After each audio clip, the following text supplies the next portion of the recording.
So before we dive in, I just want to make sure that everyone here understands exactly what self-compassion is. This is really important. Self-compassion is the practice of treating yourself with kindness, understanding, and acceptance, especially during times of difficulty and failure.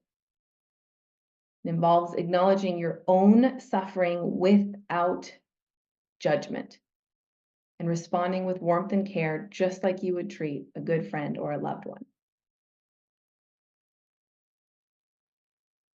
Before we dive in, there's one more thing I want to say about this.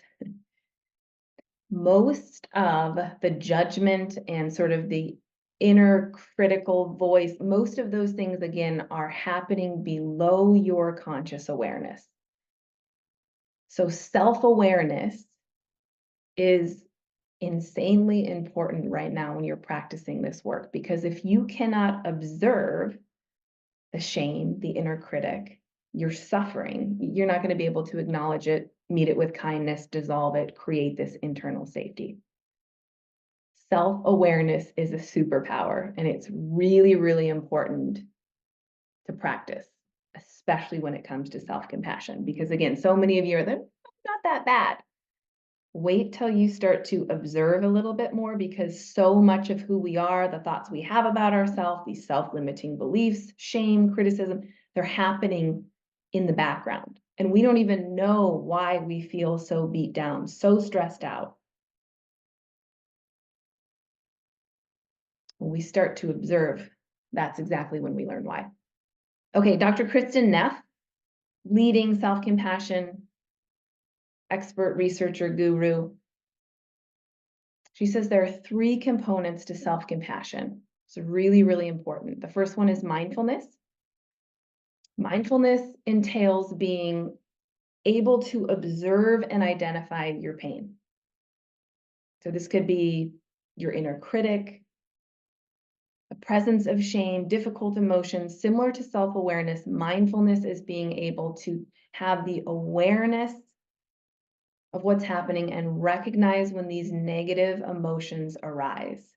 Again, we cannot change what we cannot observe.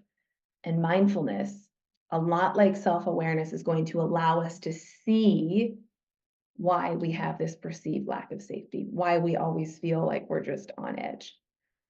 Second component is self-kindness. I like to think of self-compassion as just self-kindness.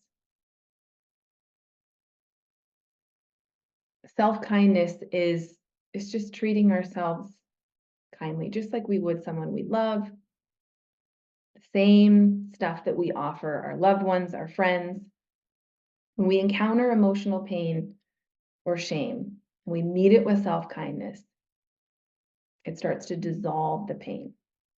And instead of judging ourselves and berating ourselves and making ourselves wrong, we can just practice treating ourselves with kindness and just watch how that starts to dissolve our pain. So many of us have done the opposite for so long. We've seen our caretakers, our parents, the models in our life do the exact opposite. We've grown up thinking that that's the way to live, and it's not. The third component of self-compassion is common humanity. And this just reconnects us and makes us realize that suffering is part of the human condition. It's something everybody experiences. And when we recognize that it's this universal experience, it helps make us feel a little bit less isolated, a little bit less alone, and a little more connected, because everybody suffers. And a huge part of what makes us suffer more is feeling like we're the only one. Somehow something wrong with us. Everyone else seems to be doing great. At least it appears that way on Instagram and Facebook, but I'm hurting, and we feel so isolated, disconnected, and alone. So common humanity, reminding ourselves that it's just part of the human experience. We're never alone. All right, so we're going to dive into the exercises. If you want, you can do them now as we go through them, or you can, again, access them in the members area later. and take some more time to go through them. I encourage you, if you're here, to go through them again. If you want to go back, think of each of these exercises as a template for you to continue to use in so many different areas of your life, to uncover emotional pain, to uncover shame, to identify the inner critic, and use self-compassion as a way to heal.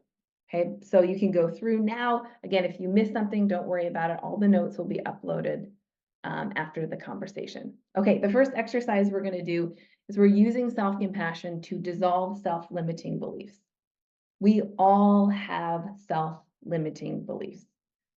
They're the things that hold us back from reaching our full potential. When we recognize and meet these beliefs with compassion, we can finally get rid of them. We can dissolve them and break free from the grip. So here's how we're going to do this. We're going to take a minute. If you have something to write with, you can type to. We're going to take a minute to identify a self-limiting belief. What I want you to do is I want you to write it down. We're just going to acknowledge its presence without judgment, just something that we believe about ourselves that's holding us back. And I'm going to list off the most common ones so you have an idea of kind of what this is, and maybe you can relate with one of these. I'm too old, I'm too young, I don't have enough money, I lack resources, I'm too fat, I'm too skinny, I'm too tall, I'm too short, I'm not smart enough, I'm not popular enough, I'm not connected enough, others are in my way, I can't start, I'm not ready, rich people have it so easy, I'm a mess, I'm hopeless, I don't have enough time, I'm far too gone to start taking care of myself now, won't be able to heal, I don't have enough energy, maybe one day I'll change. Getting my hopes up always leads to disappointment. I'll never be happy. My plate is already too full, or change is too hard. So these are some of the most common self-limiting beliefs, the beliefs that we have about ourselves that hold us back from reaching our true potential. So I just want you to take a little bit of time here to explore a self-limiting belief. I want you to write it down, something that you believe is holding you back.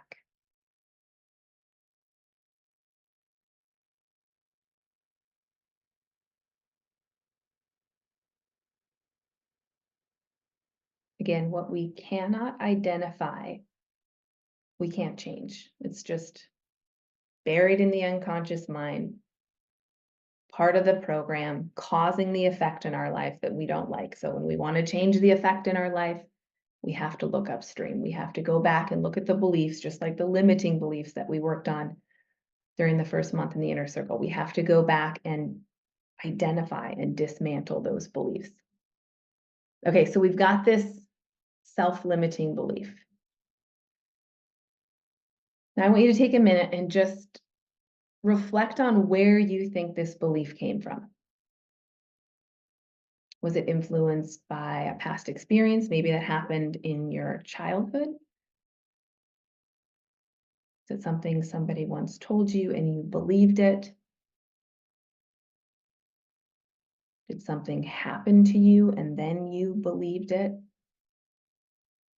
Just take a minute to think about where this belief came from.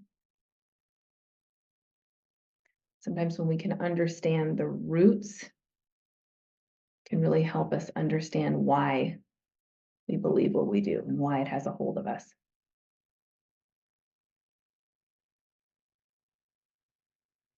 Again, this might take a little bit longer than the time that we have today, so you can always come back to this template. Okay, third thing we're going to do. Just as you would with someone that you really loved, a friend, loved one, I want you to acknowledge that you make sense. This belief that you have, given your past experiences, makes sense. And then I want you to remind yourself that this belief, most likely,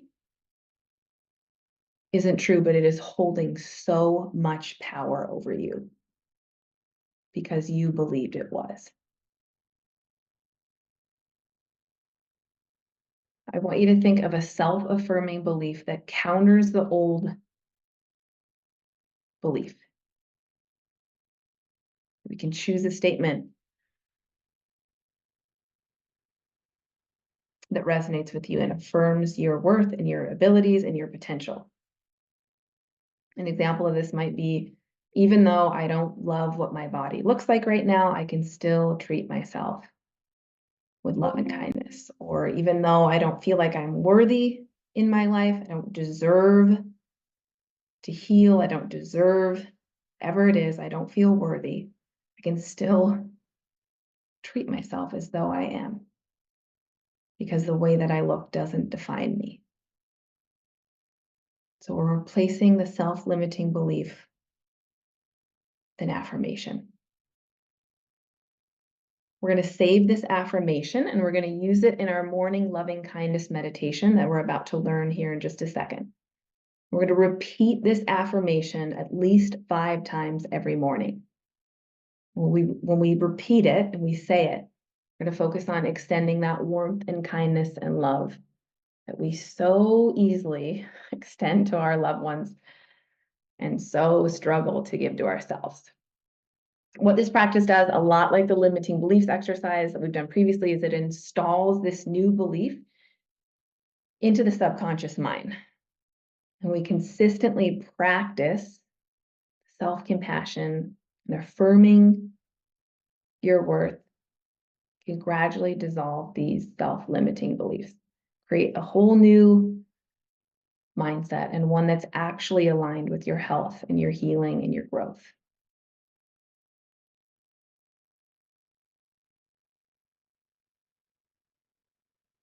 So much of this work is just about observing what's happening that isn't aligned with our health and our healing and our growth. Just meeting it with kindness.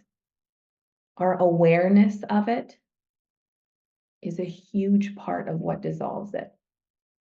So again, I want you to come back to this exercise later, and I want you to identify all the self-limiting beliefs that you think you have. You can read the list of common ones. Maybe they resonate, maybe they don't. Start to observe in your life what you believe about yourself that just isn't true, but you picked it up at some point in your past. Maybe it was a result of a trauma, something somebody told you. When you start to observe that stuff and bring your awareness to it and change it, again, I cannot overstate the power of this work. And just like all of these exercises that I'm sharing, this is not a one and done type thing. This is just a framework for you to be able to identify these beliefs and then continue to do that in every area of your life.